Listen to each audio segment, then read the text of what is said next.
Assalamualaikum warahmatullahi wabarakatuh. Saya Heru Sulistiawan. Saya akan menjelaskan materi sistem ekskresi dan osmoregulasi pada Pisces. Yang pertama yaitu sistem ekskresi pada Pisces. Nah, sistem ekskresi adalah sistem pembuangan proses metabolisme tubuh baik berupa gas, cairan, maupun padatan melalui kulit, ginjal, dan saluran pencernaan. Ikan merupakan vertebrata yang hidup di air, sehingga zat sisa metabolismenya berupa cairan. Alat pengeluaran pada ikan adalah sepasang ginjal yang berbentuk memanjang dan berwarna coklat. Pada ikan bertulang sejati, misalnya ikan mas, saluran ginjal dan saluran kelamin bermuara di satu tempat yang disebut lubang urogenital, yang terletak di belakang anus. Nah, sebagian ikan bertulang rawan memiliki kelenjar pada permukaan kulitnya. Kelenjar tersebut berfungsi untuk menghasilkan lendir untuk melicinkan tubuh ikan, sehingga memudahkan gerakan ikan di dalam air. Nah, alat pengeluaran ikan juga terdiri dari insang yang memudahkan CO2 dan H2O, kulit kelenjar, kulitnya mengeluarkan lendir sehingga tubuhnya licin, memudahkan gerak di dalam air, sepasang ginjal yang bertugas mengeluarkan urin, dan juga terdapat dua tipe ginjal pada ikan, yaitu yang pertama, pronefros atau ginjal pronefros adalah yang paling primitif. Meski terdapat pada perkembangan embrional, sebagian besar ikan, tetapi saat dewasa tidak fungsional. Fungsinya akan digantikan oleh mesonefros. Misalnya pada perkecualiannya pada ikan hagfish atau mexin dan lamprey. Yang kedua itu mesonefros atau ginjal ikan bertipe mesonefros berfungsi seperti opistonefros pada embrio amniota. Lalu yang kedua, saya akan menjelaskan mengenai sistem osmoregulasi pada Pisces. Nah, osmoregulasi adalah sistem pengaturan keseimbangan tekanan osmotik cairan tubuh yang meliputi air dan darah dengan tekanan osmotik habitat perairan. Nah, organ-organ pada sistem osmoregulasi terdiri dari kulit, ginjal, insang, dan lapisan tipis mulut. Tekanan osmotik cairan tubuh pada ikan berbeda antara ikan-ikan bertulang sejati yang hidup di laut dengan ikan-ikan yang hidup di perairan tawar. Demikian juga dengan ikan-ikan bertulang rawan, sehingga struktur dan jumlah ginjalnya juga berbeda. Demikian juga dengan sistem osmoregulasinya. Nah, tekanan osmotik adalah tekanan yang diberikan pada larutan yang dapat menghentikan perpindahan molekul-molekul pelarut ke dalam larutan melalui membran semipermeabel. Nah, osmoregulasi secara energik membutuhkan energi yang sangat banyak. Suatu pergerakan neto air hanya terjadi dalam gradien osmotik. Osmoregulator harus menghabiskan energi untuk mempertahankan gradien osmotik yang memungkinkan air untuk masuk dan bergerak keluar. Nah, adapun peranan osmoregulasi dan ekskresi adalah yang pertama, mengendalikan kandungan ion dalam cairan tubuh. Garam berkelakuan seperti elektrolit lain dan dalam cairan tubuh akan terurai menjadi ion-ion. Lalu mengatur jumlah air yang terdapat dalam cairan tubuh, jumlah air dalam cairan tubuh, dan cara pengaturannya merupakan salah satu masalah fisiologik yang akan dihadapi oleh makhluk hidup. Lalu yang ketiga, mengatur kadar ion H atau pH cairan tubuh. Nah, ikan-ikan yang hidup di air tawar mempunyai cairan tubuh yang bersifat hiperosmotik terhadap lingkungan, sehingga air cenderung masuk ke tubuhnya secara difusi melalui permukaan tubuh yang semi-permeabel. Bila hal ini tidak dikendalikan atau tidak diimbangi, maka akan menyebabkan hilangnya garam-garam tubuh yang mengencer cairan tubuh, sehingga cairan tubuh tidak dapat menyokong fungsi-fungsi fisiologis secara normal.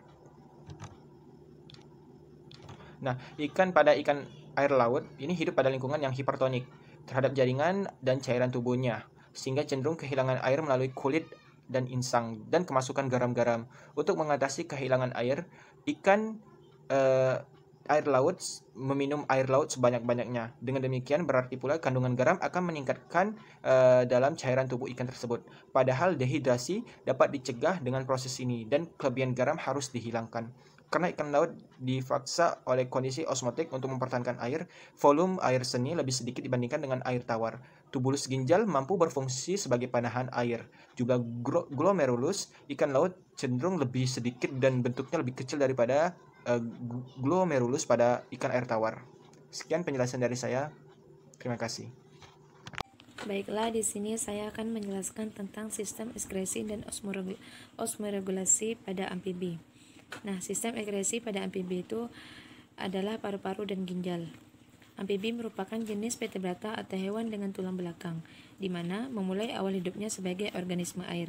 Saat amfibi mengalami metamorfosis, maka paru-paru amfibi akan berkembang sehingga amfibi dewasa akan dapat hidup di darat dan di air. Nah, ginjal amfibi akan menghasilkan urin, di mana urin tersebut akan dibuang melalui kantung kemih menuju kloaka.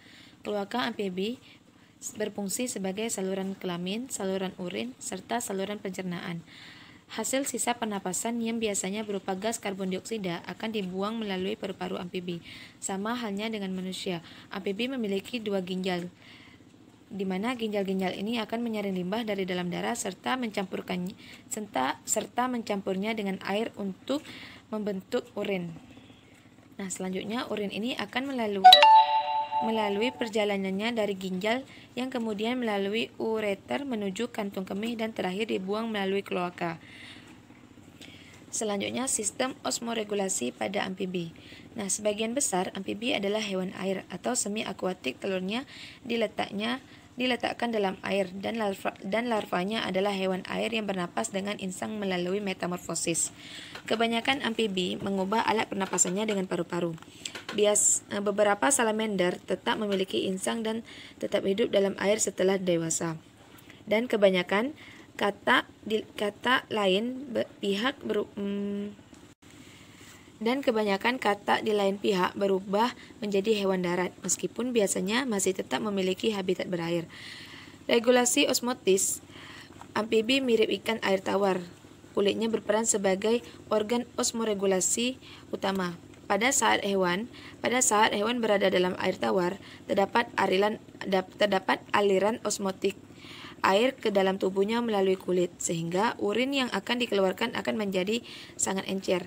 Sebaiknya apabila tidak sedang berada di dalam air, katak dapat mereaborsi kembali air yang terdapat di kantung kemih, sehingga urin yang akan dihasilkan menjadi pekat.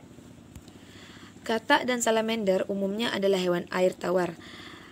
Akan mati dalam beberapa jam bila ditaruh dalam air laut. Jadi, katak dan salamander adalah regulator hiperosmotik sempit. Namun, ada sejenis katak pemakan kepiting. Hidup di daerah rawa mangrove, mencari makanan dan berenang dalam air laut. Pada saat katak berada dalam air laut, ia menjadi hewan hiosmotik. Untuk mencegah kehilangan air osmotik melalui kulitnya, katak menambah jumlah urea dalam darahnya yang dapat mencapai 480 mol urea per liter.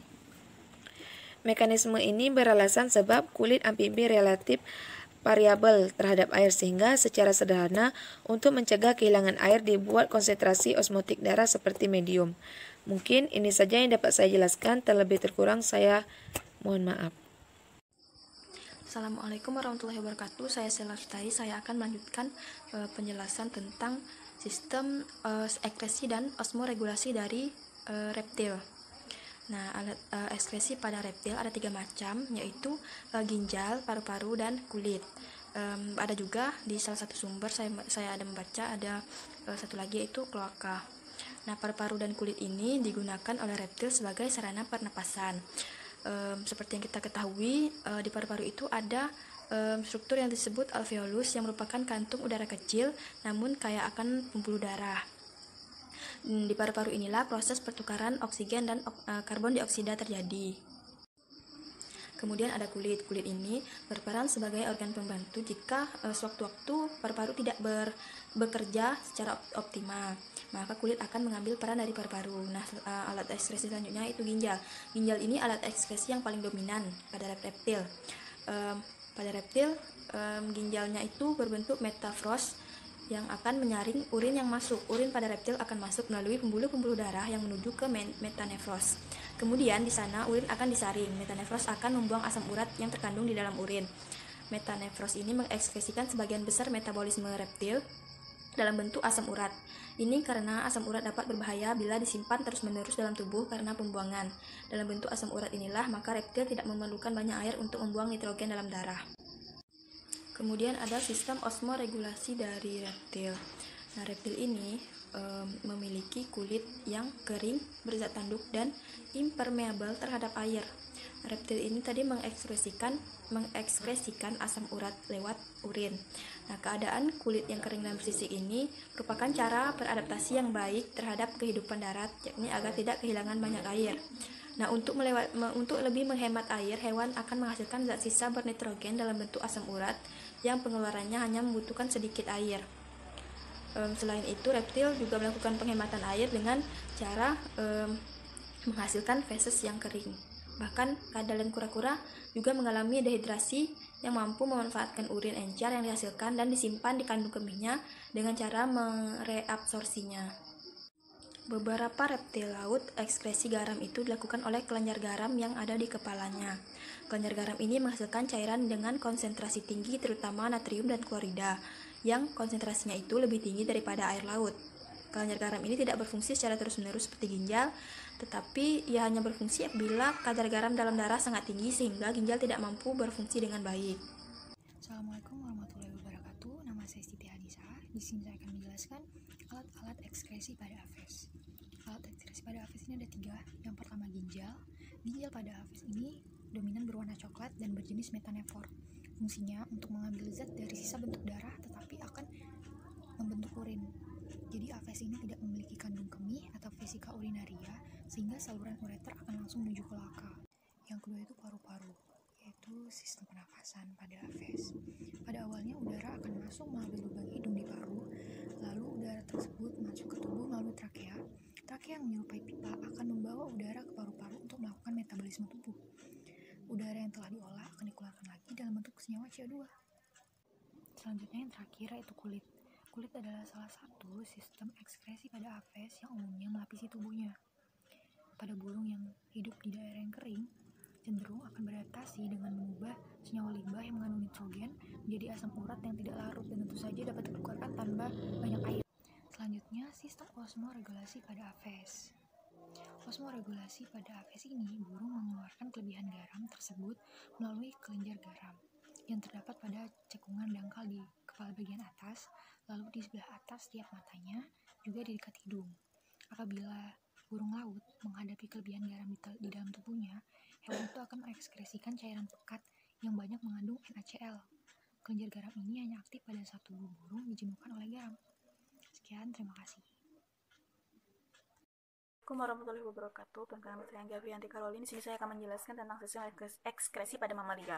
Jadi sistem ekskresi pada mamalia ini tidak jauh dengan sistem ekskresi pada manusia.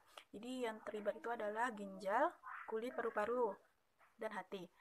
Jadi sistem yang ada pada yang terpenting itu adalah pada ginjal. Jadi pada ginjal ini dia akan mengeluarkan sistem metabolisme yang mengandung nitrogen yang biasa kita sebut dengan urin. Jadi tahap-tahapnya itu ada 3, yaitu pertama ada filtrasi atau penyaringan, yang kedua ada penyerapan kembali atau kita disebut dengan reabsorpsi, dan pengumpulan atau augmentasi. Jadi darah yang mengandung banyak zat metabolisme masuk ke dalam ginjal melalui pembuluh arteri ginjal. Lalu cairan tubuh dari pembuluh arteri itu masuk ke dalam badan Malpighi. Lalu setelah itu hasil saringan dari filtrat, glomerulus, dan kapsul Bowman itu disebut dengan filtrat, glomerulus, atau urin primer. Jadi dalam urin primer ini masih terdapat air, glukosa, asam amino, dan garam mineral. Lalu masuk ke tahap selanjutnya yaitu penyerapan kembali atau reabsorpsi. Dalam reabsorpsi ini terjadi di tubulus contortus proxima. Hampir semua gula vitamin, asam amino, dan air itu diserap kembali. Lalu zat-zat yang masih berguna bagi tubuh hewan tersebut akan dimasukkan kembali ke dalam pembuluh darah dan akan masuk lagi ke pembuluh darah. Lalu hasil reabsorpsi berupa filtrat tubulus atau urin sekunder. Jadi urin sekunder ini mengandung garam, urea, dan pigmen empedu yang akan nantinya memberi warna dan bau pada urin. Selanjutnya yaitu ada augmentasi. Di tubus contortus distal ini beberapa zat seperti asam urat, ion, hidrogen, amonia, dan kreatin ditambahkan ke dalam urin sekunder sehingga tubuh hewan tersebut terbebas dari zat-zat yang berbahaya. Jadi urin sekunder itu nanti ditambahkan dengan zat tersebut, barulah dia akan menjadi urin. Lalu urin ini nanti akan masuk ke dalam kantung kemih melalui saluran ginjal yang terhubung dengan pembuluh arteri renal dan vena renal. Jadi urin yang telah dihasilkan oleh ginjal melalui 3 tahap tadi itu akan bermuara di kandung kemih atau ureter. Terus urin yang tadi itu akan dikeluarkan dari kandung kemih melalui saluran berbentuk uretra. Otot Springer pada persambungan otot di kandung kemih akan mengontrol pengeluaran urin pada mamalia. Selanjutnya yaitu struktur ginjal mamalia ini memiliki 3 bagian utama. Yang pertama itu adalah korteks di bagian luar atau kulit ginjal, medula di bagian dalam korteks, dan pelvis atau rongga ginjal.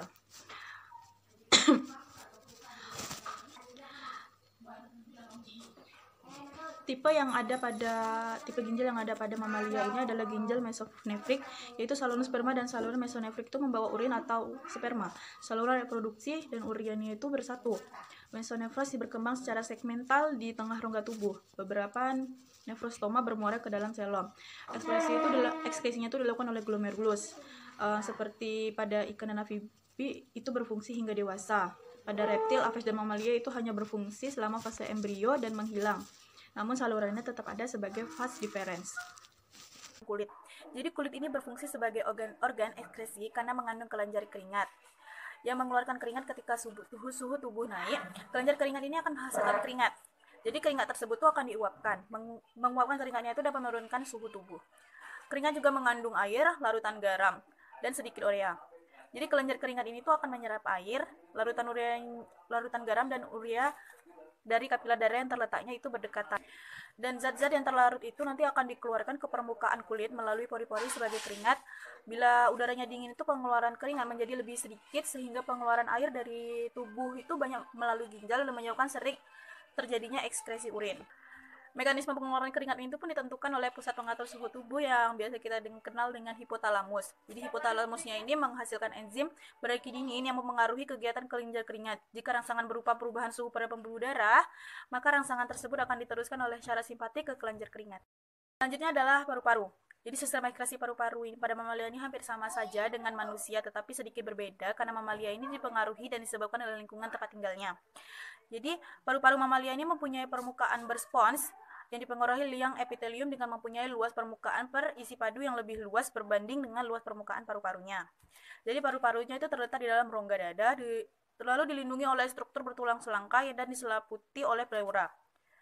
Jadi lapisan yang melekat pada permukaan luar paru-paru dan lapisan karung luar melekat pada dinding rongga dada. Jadi kedua lapisan ini tuh dipisahkan oleh lapisan udara yang biasa kita kenal dengan rongga pleural yang berisi dengan cairan pleural. Sangkar selangkanya itu juga bisa mengembang dan menguncup sedikit. Ini itu menyebabkan udaranya itu terjadi ke dalam dan keluar dari paru-paru melalui trakea dan saluran bronkus yang bercabang dan mempunyai alveolus di ujung, yaitu karung kecil yang dikelilingi oleh kapilari yang dipenuhi oleh darah. Jadi di sini tuh oksigennya akan meresap masuk ke dalam darah, di mana oksigennya itu akan diangkut melalui hemoglobin. Jadi tautan darah yang nggak ada oksigennya tadi itu dari jantung memasuki paru-paru melalui pembuluh pulmonari dan nantinya akan membawa oksigen dan kembali lagi ke jantung melalui saluran pulmonari. Adalah hati.